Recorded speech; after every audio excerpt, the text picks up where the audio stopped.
Shalom saudara-saudari yang dikasihi oleh Tuhan. Kembali lagi kita akan membahas pelajaran sekolah sahabat kita. Dan kita telah memasuki di pelajaran yang ke-6. Dan di sini saya akan membahas di pelajaran hari Selasa dengan judul besar Karakter Allah yang tidak berubah. Saudara-saudara yang dikasihi oleh Tuhan, kita melihat di dalam Maleakhi 3 ayat yang ke-6. Di situ Allah menyatakan, "Aku Tuhan tidak berubah." Meskipun kalau dari beberapa orang membaca ayat ini, mereka mengertikan bahwa Allah tidak berubah dalam cara apapun. Namun di dalam ayat selanjutnya, dalam konteks langsungnya menunjukkan bahwa ketidakberubahan Allah yang ditegaskan di sini adalah ketidakberubahan moral dari Allah sendiri. Ya, jadi kalau kita melihat di pelajaran kita sepanjang satu minggu ini, yang terlebih khusus di hari Selasa ini, kita akan melihat bagaimana Allah tetap setia terhadap janjinya meskipun dunia terus berubah. Lalu kitab suci secara konsisten mengajarkan bahwa Allah yang tidak berubah secara moral selalu baik dan bukan sumber dari kejahatan. Ya. Dan kita lihat, jadi Allah memang mengadakan hubungan bolak-balik dengan ciptaannya. Namun melalui semua hubungan bolak-balik tersebut dan melalui semua hal lainnya, karakter Allah tetap teguh. Hal ini juga ditegaskan di dalam Yakobus 1 ayat yang ke-17 ya, yang menyatakan bahwa setiap pemberian yang baik dan sempurna berasal dari Allah, yang padanya tidak ada perubahan ya. Allah bukanlah sumber kejahatan ya. Dari sini dan di bagian lainnya kitab suci ya berulang kali mengajarkan kepada kita semua bahwa karakter Allah tidak berubah. Dengan kata lain, kitab suci secara konsisten mengajarkan bahwa Allah tidak berubah secara moral ya. Kita lihat juga banyak ya di dalam ayat Alkitab seperti di 2 Timotius 2 ayat yang ke-13, di Titus 1 ayat yang kedua, dan juga Ibrani 6 ayat yang ke-17 sampai yang ke-18 ya. Di situ menegaskan bahwa Allah tidak pernah berbohong dan selalu menepati janji-janjinya ya.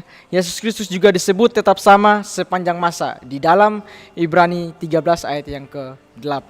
Ya, jadi dari pelajaran kita di hari Selasa ini, saudara-saudara yang dikasihi oleh Tuhan, kita dapat makna yang cukup mendalam ya. Ada beberapa aplikasi yang bisa kita tanamkan dalam kehidupan kita. Yang pertama, percaya kepada kesetiaan Allah dalam menghadapi tantangan hidup.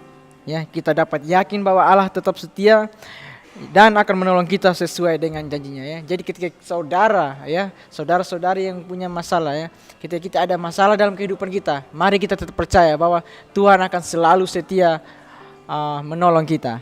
Lalu bersandar pada firman Tuhan, karena Allah tidak berubah, janji-janjinya dalam Alkitab tetap relevan dan dapat menjadikan pegangan dalam kehidupan sehari-hari ya. Ini juga penting dalam kehidupan kita ketika kita menjalani kehidupan kita ya. Mari kita selalu bersandar kepada firman Tuhan, karena firman Tuhanlah adalah sumber kebenaran dari semuanya itu. Lalu kita meneladani karakter Allah. Kita diajak untuk hidup dengan integritas dan tetap setia dalam hubungan dengan Allah dan sesama ya. Ini juga penting saudara-saudara yang dikasihi oleh Tuhan ya. Bagaimana kita harus mencontohkan karakter Allah di dalam kehidupan kita maupun di dalam lingkungan keluarga, di lingkungan tetangga. Kita menghidupkan karakter Allah yang begitu setia. Lalu kita memandang salib sebagai bukti kasih Allah. Ketika menghadapi kesulitan, kita dapat melihat kepada pengorbanan Kristus sebagai bukti bahwa Allah yang selalu mengasihi dan peduli kepada kita. Jadi kesimpulan dari pelajaran kita di hari Selasa ini yaitu Allah adalah Tuhan yang tidak berubah. Karakternya tetap setia, adil dan penuh kasih. Kitab suci secara konsisten menegaskan bahwa Allah tidak pernah mengingkar janjinya.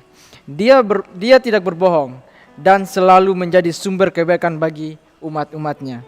Oleh karena itu, kita dapat mempercayainya dalam segala situasi kehidupan kita, baik di saat senang maupun di saat kita susah. Mari kita datang kepada Tuhan dan saya yakin Tuhan selalu menyertai kita. Nah, pengertian ini juga memberikan kita keyakinan untuk tetap teguh di dalam iman kita, ya, bersandar pada firman-Nya dan meneladani kesetiaan serta kebaikannya dalam kehidupan sehari-hari. Dengan memahami bahwa Allah tetap sama sepanjang masa, kita dapat menghadapi masa depan dengan penuh harapan dan damai sejahtera. Dan ketika saudara menyadari kasih Allah, ketika saudara menyadari hari kemarin bagaimana Allah menyertai saudara. Saya yakin dan percaya hari-hari berikutnya Tuhan yang sama adalah Tuhan yang menyertai saudara-saudara di hari depan. Kiranya dengan pembelajaran kita di hari ini dapat membuat iman percaya kita selalu atau semakin bertumbuh dalam Tuhan. Kiranya Tuhan memberkati kita semua.